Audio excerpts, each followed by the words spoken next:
Assalamu alaikum. My name is Tahsin Azad. I am student of BS Psychology in University of Kotli.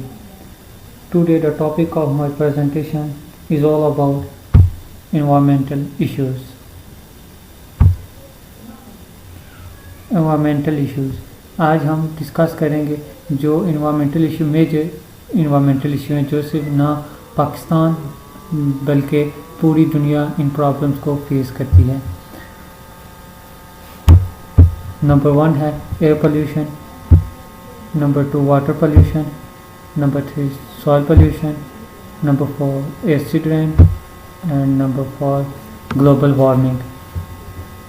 अब हम इनको one by one detail से discuss करते हैं। Number 1 है air pollution. सबसे पहले हम देखते हैं कि पोल्यूशन होता क्या है। कोई भी इन्वायरमेंट में हार्मफुल चेंज जो लिविंग ऑर्गेनिज्म को इफ़ेक्ट करे डायरेक्टली या इनडायरेक्टली, उसे पोल्यूशन कहते हैं। एयर पोल्यूशन होता है कि कोई भी चेंज क्वांटिटी या क्वालिटी में चेंज जो ह्यूमन, प्लांट्स, एनिमल वो प्रॉपर्टी के लिए हार्मफुल हो। प्रॉपर्टी के मतलब है कि आप ये कह रहे हैं कि एक घर है उसके ऊपर ना एक पोल्यूटेड एयर है, तो उस पोल्यूटेड एयर के ऊपर एक क्लाउड है। जब बारिश होगी तो बारिश जब इन पोल्यूटेड लेयर से मिलेगी तो फिर वो उस घर को ख़राब करेगी, यानी येलोविश जो घर होगा। इसकी फेमस एग्जांपल है ताजमहल। इसके अब cause of air pollution. Number 1 काज है एमिशन फ्रॉम व्हीकल्स। गाड़ियों से निकलने वाला धुआं जो होता है वो भी एयर पोल्यूशन काज करता है। नंबर 2 आता है कंबस्शन ऑफ फॉसिल फ्यूल्स। जब हम फॉसिल फ्यूल को जलाते हैं तो इस टाइम बहुत ना एयर पोल्यूट होती है, क्योंकि इसमें बहुत से केमिकल रिएक्शन होते हैं, बहुत सारी गैसेस निकलती हैं जिसकी वजह से एयर पोल्यूशन होती है। नंबर 3 है डस्ट एंड डर्ट। हम मतलब डिफरेंट चीज़ों से ना ये डस्ट निकलती है। डस्ट से मतलब मट्टी नहीं, क्योंकि मट्टी कभी भी इन्वायरमेंट को गंदा नहीं करती। वो छोटी छोटी चीज़ें जो एयर में ना इर्द गिर्द घूमती हैं वो डस्ट और डर्ट में रखी जाती हैं और वो एयर पोल्यूशन काज करती हैं। नंबर 4 है pollution from natural events like volcanoes. बहुत सारे नेचुरल इवेंट से भी पोल्यूशन होता है। वल्कानोज मतलब है एक चीज़ का फटना। मसलन अगर कोई चीज़ फटती तो उससे लावा निकलता है। जब लावा निकलता है तो उसके साथ बहुत सारी ना गैसेज निकलती हैं जिसकी वजह से हमारा इन्वायरमेंट पोल्यूटेड होता है, क्योंकि ये गैस जो है पॉइजनस तस्वर की जाती हैं। इसके बाद आता है effect of air pollution. Number 1 है हार्ट डिजीज़। जब एक इंसान जो पोल्यूटेड एयर को कंज्यूम करेगा तो उसे हार्ट प्रॉब्लम हो सकती है। नंबर 2 है ग्लोबल वार्मिंग। एयर पोल्यूशन की वजह से ग्लोबल वार्मिंग होती है। मतलब क्या गैसेज जो एटमॉस्फेयर में इंक्रीज़ हो जाती हैं, ये गैसेज जो है हीट को अर्थ से ना बाहर निकलने से रोकती हैं जिसकी वजह से ग्लोबल वार्मिंग होती है। नंबर 3 है depletion of ozone layer. Ozone layer atmosphere में मौजूद होती है जो हार्मफुल यूवी रेज को ऑब्जॉर्व करती है। एयर पोल्यूशन से ओजोन लेयर की डिप्लीशन हो रही है, लाइक क्लोरोफ्लोरोकार्बन। डिप्लीशन से यूवी रेज ज़मीन तक पहुंचती हैं, इससे टेम्परेचर इंक्रीज़ होता है और जो इसका सबसे बड़ा इफेक्ट है वो कि कैंसर, स्किन कैंसर होता है और आई प्रॉब्लम होती है। और जो यूवी रेज होती हैं वो क्रॉप को भी डैमेज करती हैं। नंबर 4 है इफ़ेक्ट ऑन वाइल्ड लाइफ। इंसानों की तरह एनिमल्स भी एयर पोल्यूशन का सामना करते हैं। टॉक्सिक केमिकल एयर में मौजूद होते हैं जो वाइल्ड लाइफ एनिमल्स को एक जगह से दूसरी जगह मुंतकिल कराते हैं। इस वजह से उनको भी इस प्रॉब्लम को फेस करना पड़ता है। अगर solution of air pollution. Number 1 है यूज़ ऑफ पब्लिक ट्रांसपोर्ट। ज़्यादा से ज़्यादा हमें पब्लिक ट्रांसपोर्ट यूज़ करनी चाहिए। और जब हम फॉर एग्जांपल आप कह रहे हैं कि 10 जो लोग हैं वो प्राइवेट गाड़ी में जाते हैं, अगर वो जब 10 लोग बस में जाएंगे वो 10 लोग एक बस में आ जाएंगे, इस एक बस का से कम पोल्यूशन होगी और जब 10 गाड़ियों की बनस्बत। इसका गवर्नमेंट को भी चाहिए कि पब्लिक ट्रांसपोर्ट के लिए लोगों को इनकरेज करे। प्लांटेशन ऑफ ट्रीज, ट्रीज जो होते हैं वो absorb carbon dioxide from the air, इससे उसकी अमाउंट है वो रिड्यूस हो जाती है। गवर्नमेंट को चाहिए कि ज़्यादा से ज़्यादा ट्रीज लगाने की मुहिम को स्टार्ट करें। नंबर 3 है use of clean energy resources. Electricity के लिए सोलर पैनल्स और विंड टर्बाइन को इस्तेमाल किया जाए, क्योंकि ये एयर पोल्यूशन इनसे कम होती है। नंबर 2 है वाटर पोल्यूशन। हमारी ज़मीन का तकरीबन 70% जो एरिया है वो वाटर से कवर्ड है। वाटर पोल्यूशन का मतलब है कि कोई भी केमिकल, हार्मफुल केमिकल वाटर में जो होता है वो जमा हो जाता है, मतलब रिवर्स में, लेक्स में, अंडरग्राउंड वाटर इट इज। इसके काजेज क्या हैं? नंबर 1 है इंडस्ट्री वेस्ट। इंडस्ट्री जो होते हैं produce huge amount of waste which contains toxic chemical, मसलन लेड, मरकरी और सल्फर। बहुत सी इंडस्ट्री का कोई प्रॉपर वेस्ट मैनेजमेंट सिस्टम नहीं होता। वो वेस्ट मटेरियल को फ्रेश वाटर में फेंक देते हैं, जिससे वाटर पोल्यूशन होती है। नंबर 2 है मैराइन डंपिंग। लोग गार्बेज मसलन पेपर, एलुमिनियम, रबर, ग्लास वगैरह को पानी में फेंक देते हैं, इससे वाटर पोल्यूशन होती है and harmful for marine organism. Number 3 है accidental oil leakage. Accidental oil leakage में इससे मुराद है कि एक कह रहे हैं जो शिप है जो लार्ज क्वांटिटी में ऑयल लेकर जा रही है, इसका एक्सीडेंट हो जाए तो लार्ज अमाउंट ऑफ ऑयल जो है वो समुंदर में इंटर होगी और वाटर के साथ डिज़ोल्व नहीं होगा, इससे बहुत से मैराइन ऑर्गेनिज्म जो हैं वो मर जाएंगे। नंबर 4 है एनिमल वेस्ट। अगर हम एनिमल का वेस्ट मटेरियल किसी प्रॉपर प्लेस पर ना फेंकेंगे तो जब बारिश होगी तो वो दरिया या नदी नालों में चला जाएगा, इससे भी वाटर पोल्यूशन होगा। आगे है cause of effect of water pollution. Number 1 है हेल्थ प्रॉब्लम्स। पोल्यूटेड वाटर में हार्मफुल पैथोजेंस होते हैं लाइक बैक्टीरिया एंड वायरसेस। जब ये वाटर ह्यूमन बॉडी में जाएगा तो इससे सीरियस हेल्थ प्रॉब्लम होगी लाइक जेंडर, हैजा एंड डायरिया। नंबर 2 है इकोसिस्टम। जब वाटर पोल्यूशन होगी तो इससे एलजी इंक्रीज होगी और वाटर में ऑक्सीजन ख़त्म हो जाएगी, जिससे फिश और एक्वाटिक लाइफ की डेथ हो जाएगी। नंबर 3 है river are change into dustbin. हम जो भी कूड़ा करके फेंकते हैं वो सब दरिया, नदी नालों में एक जगह इकट्ठा हो जाता है और जो दरिया हैं वो डस्टबिन में चेंज हो जाते हैं। 4 है शॉर्टेज ऑफ ड्रिंकिंग वाटर। जब वाटर पोल्यूशन होगा तो प्योर वाटर की कमी हो जाएगी और जब प्योर वाटर की कमी होगी तो पोल्यूटेड वाटर लोग पिएंगे और इससे डिफरेंट तरह की डिजीज़ भी हो सकती हैं। आगे सोल्यूशन ऑफ वाटर। नंबर 1 है वेस्ट वाटर ट्रीटमेंट। ये एक डायरेक्ट मेथड है वाटर पोल्यूशन को कंट्रोल करने का। और इसमें वेस्ट वाटर को नदी नालों, रिवर्स और समुंदर में पहुंचने से पहले उससे ना इम्प्योरिटीज़ को रिमूव कर दिया जाता है। नंबर 2 है डू नॉट डंप इन और अराउंड रिवर्स। यानी जो भी वेस्ट प्रोडक्ट हों उन्हें रिवर्स में नहीं फेंकना चाहिए, कोई प्रॉपर प्लेस रखनी चाहिए ताकि इससे माहौल पर कोई बुरा असर ना हो। नंबर 3 है लैंड पोल्यूशन। लैंड पोल्यूशन में कोई भी ज़मीन में कोई टॉक्सिक केमिकल का मौजूद होना लैंड पोल्यूशन और उसे कहते हैं। It occur mainly due to the indirect और डायरेक्ट इफेक्ट। ये ज़्यादातर हाइमून की एक्टिविटी से ही होती है land pollution. Causes of land pollution. Number 1 है डिफॉरेस्टेशन। डिफॉरेस्टेशन का मतलब है कि जंगलात की कटाई के वहाँ दोबारा दरख्त न लग सकें। जब दरख्त होंगे तो लैंड उनकी जड़ों की वजह से ना महफूज होती है, लेकिन जब दरख्त काट देंगे तो कोई भी सॉइल ऐसी नहीं बचती जो किसी भी तरह के पोल्यूशन से बची हो। नंबर 2 है माइनिंग। मतलब कुछ एक्सट्रैक्ट करना आग से, मतलब अगर कहीं से कोई कोयला मिला तो उसकी माइनिंग स्टार्ट हो जाती है। एक लेवल तक तो ये सही है, लेकिन जब आप ये करते जाएंगे तो एक लेवल पर ये भी लैंड पोल्यूशन के काज में काउंट किया जाता है, इसकी वजह से भी लैंड पोल्यूशन हो सकती है। नंबर 3 है illegal dumping of waste. Plastic की बोतल को एक जगह डंप कर देना या घरों से निकला हुआ जो कचरा होता है हम उसको माउंटेन बना देते हैं, मतलब इतने बड़े बड़े ढेर लगा देते हैं।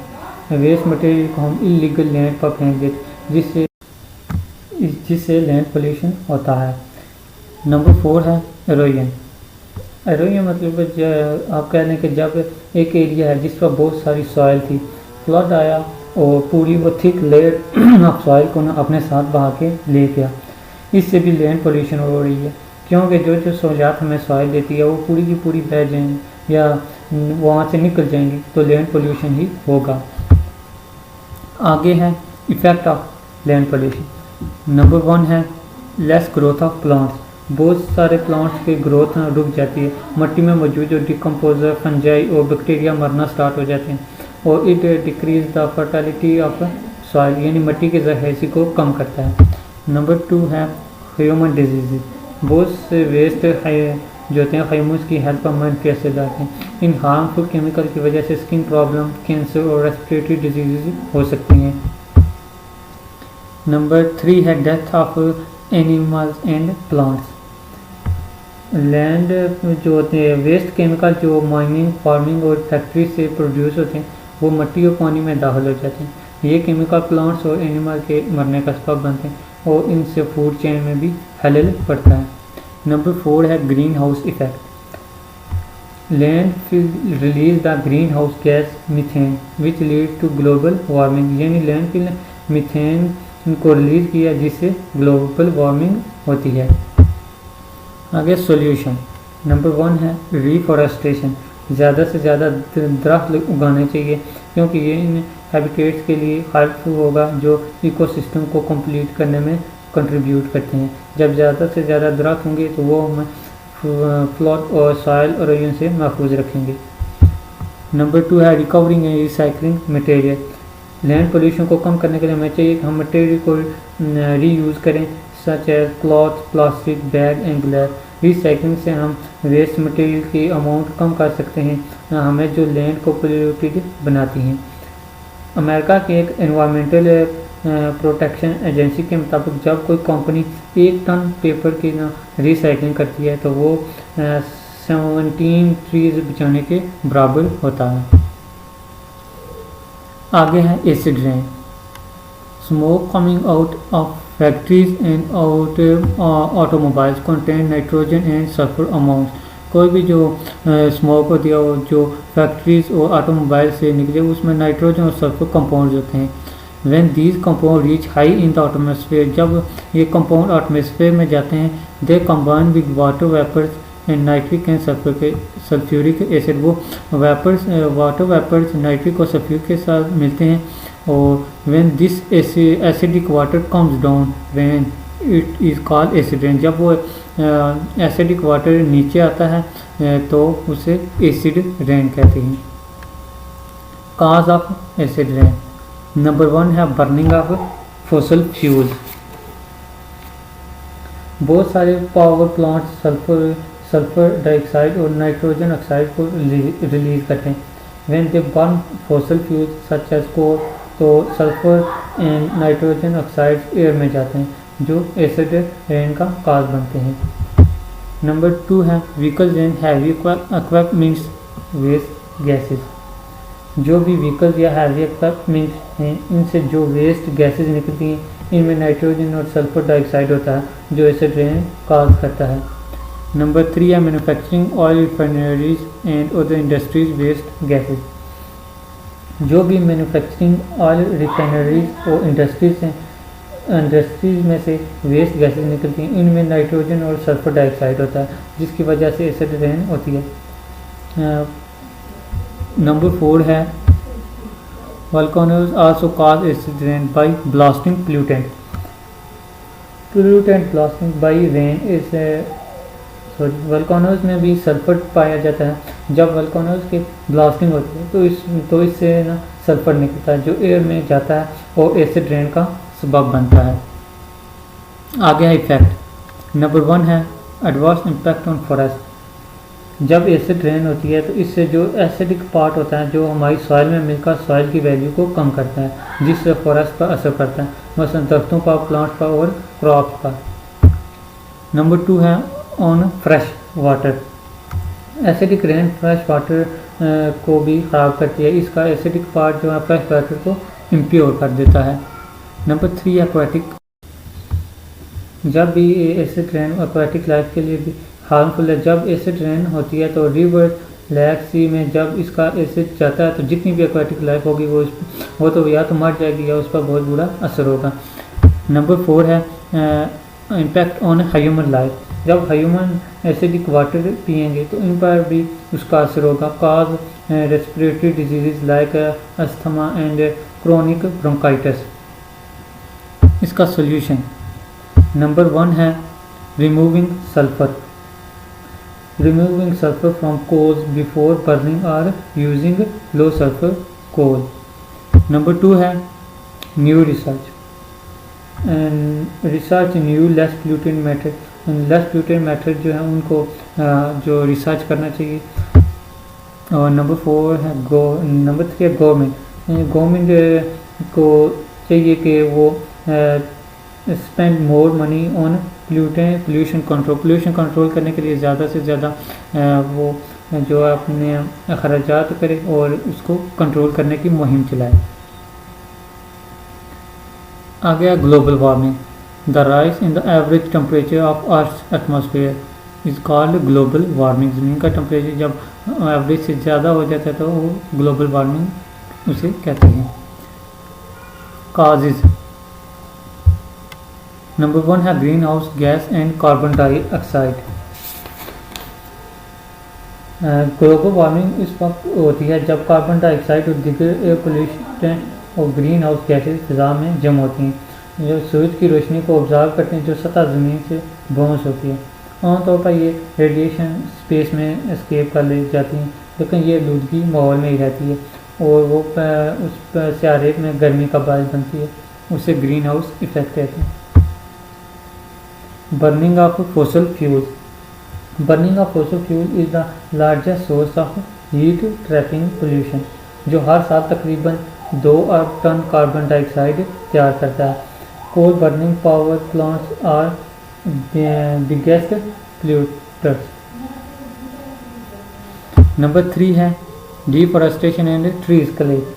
बहुत बड़े पैमाने पर डिफॉरेस्टेशन हो रही है, दरख्तों को काटा जा रहा है। जब फॉरेस्ट को जलाया जाए या काट दिया जाए तो इससे कार्बन डाइऑक्साइड में इजाफा होता है जिससे ग्लोबल वार्मिंग हो सकती है। नंबर 4 है एग्रीकल्चर एंड फार्मिंग। एनिमल खासतौर पर शिप एंड कैटल वो मीथेन और ग्रीन हाउस गैस जो है प्रोड्यूस करते हैं। जब इनको बड़े पैमाने तक ले जाया जाए जैसे कि ऑस्ट्रेलिया में तो मीथेन की अमाउंट जो वो ज़्यादा हो गया ग्लोबल वार्मिंग का काज बनती है। और कुछ फर्टिलाइज़र जो फार्मर यूज़ करते हैं उनमें वो नाइट्रस ऑक्साइड रिलीज़ करते हैं जो एक ग्रीन हाउस गैस है। आ गया इफ़ेक्ट। नंबर 1 है melting of glacier. Global warming की वजह से ग्लेशियर मेल्ट हो रहे हैं और समुद्र में पानी का भी इजाफा हो रहा है जो फ्लड का काज बनते हैं। नंबर 2 है स्पीशीज एक्सटिंक्शन। स्पीशीज एक्सटिंक्शन से मुराद है कि जब टेम्परेचर हाई होगा तो बहुत सारी स्पीशीज़ जो होती हैं वो एक जगह से दूसरी जगह मूव करेंगे और इससे स्पीशीज़ के ख़त्म होने का चांस होता है। Number 3 human disease. Global warming से कुछ ह्यूमन डिजीज़ भी होती हैं जैसे कि मच्छर से फैलने वाली बीमारी मलेरिया। नंबर 4 है less fresh water. Fresh water की कमी हो जाएगी। ग्लेशियर तकरीबन 3/4 हिस्सा जो है वो फ्रेश वाटर का स्टोर करते हैं। आगे सोल्यूशन। नंबर 1 है renewable energy. First way to prevent global warming is to move away from fossil fuel. इसका अल्टरनेटिव यह है कि renewable energy like solar, wind और जियोथर्मल को यूज़ किया जाए।